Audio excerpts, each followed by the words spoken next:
नमस्कार. सध्या आपण कर्नाळ रोडवरती आहोत आणि कर्नाळ रोड हा पूर्णपणे पाणी आल्यामुळे बंद करण्यात आलेला आहे. नांद्रे वसगडे या ठिकाणी जाणारा हा रस्ता पोलीस प्रशासनानं सध्या बंद केलेला आहे. कृष्णेची पाण्याची पातळी आयर्विन पुलाखाली सध्या 40 फुटांवर पोहोचलेली आहे आणि कोयना धरणातून सध्या 32,000 क्युसेक्सनं पाण्याचा विसर्ग सुरू आहे. तो आज 42,000 करण्यात येणार होता, परंतु तात्पुरती स्थगिती 10,000 क्युसेक पाण्याला दिलेली आहे.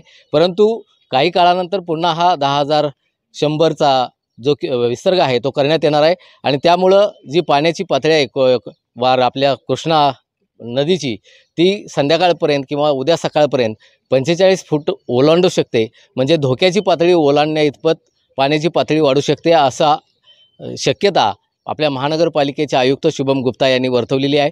आणि जिल्हा प्रशासन, त्याच्यानंतर महानगरपालिका प्रशासन, पोलीस प्रशासन, त्याचबरोबर NDRFची टीम आणि आज सकाळी आपल्या भारतीय सेनेचे जवान 90 जवानांची टीम सांगलीमध्ये दाखल झालेली आहे आणि त्यांनी कृष्णा आणि वारणा नद्यांमध्ये सध्या टेहळणी करायला सुरुवात केलेली आहे, पाहणी करायला सुरुवात केलेली आहे.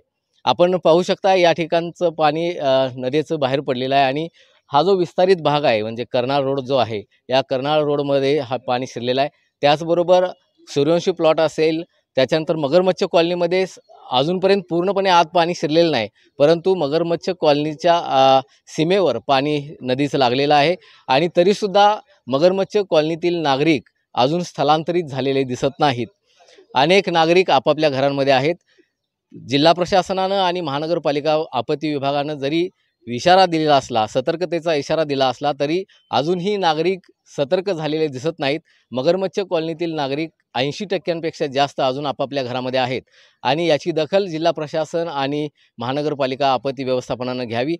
नागरिक सध्या स्थलांतरित झालेले आहेत. महानगरपालिकेनं शाळा नंबर 17मध्ये कुपवाडमध्ये या स्थलांतरित नागरिकांच्या राहण्याची, जेवणाची आणि सर्व व्यवस्था या ठिकाणी केलेली आहे आणि अजूनही विस्तारित भागातील नागरिकांनी स्थलांतरित व्हावं असं आवाहन महानगरपालिका प्रशासन आणि जिल्हा प्रशासनाच्या वतीनं करण्यात येत आहे.